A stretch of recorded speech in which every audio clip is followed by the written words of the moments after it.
आनंद होतोय की आज जळगाव डिस्ट्रिक्ट चेस असोसिएशनच्या मार्फत आपण आज 38वी Akhil Bharatiya under 11 boys girls आणि ओपन अशी टुर्नामेंट जळगावमध्ये आपण घेतलेली आहे।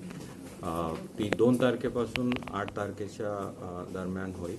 11 राऊंड्स या स्पर्धेमध्ये होतील आणि एक उच्चांक असा झालेला आहे की यावेळेस आम्हाला 550 एंट्रीज इथं मिळालेल्या आहेत आणि त्या 550 मधल्या 400 जे खेळाडू आहेत, ज्या एंट्रीज आलेल्या आहेत, हे फिडे नामांकन असलेले खेळाडू आहेत।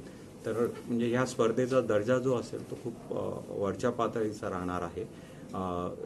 400 जे फिडे रेटेड प्लेयर आहेत त्यासोबत जवळजवळ एक 14-15 परदेशात जे स्थायिक झालेले असतील किंवा जे कामानिमित्त गेलेले जे भारतीय वंशाची लोक आहेत, ज्यांचं डोमिसाईल अजूनही भारत आहे, त्यांनाही या स्पर्धेमध्ये पार्टिसिपेट करायला अलाउड असल्यामुळे तेही जवळजवळ 14-15 एंट्रीज आपल्याला इथं मिळालेल्या आहेत।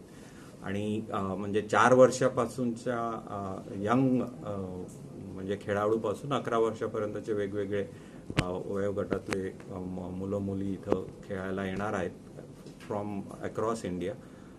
तर ही स्पर्धा एक नवीन उच्चांक आहे आणि हा एक खूप चांगला असा कोइन्सिडेंस झाला आहे की कालच आपल्याला सर्वांना एक खूप आनंदाची बातमी म्हणजे दिव्या देशमुख जी महाराष्ट्राची कन्या आहे ती वर्ल्ड चॅम्पियनशिप आणि the youngest world champion ever असं तिथं एक जे पटकवलं आहे। आणि हे जे काही यंग माइंड्स आहेत अंडर 11चे, they all look up to her, म्हणजे तिच्याकडेच बघून ह्यांचाही पुढचा खेळ चालू आहे।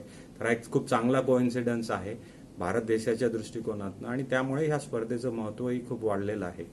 तर आपण सर्वांनी ते इथं यावं, बघावं अशी सर्वांना अपील करतो आणि एक चांगली स्पर्धा आपल्याला इथं जळगाव शहरामध्ये बघायला मिळेल।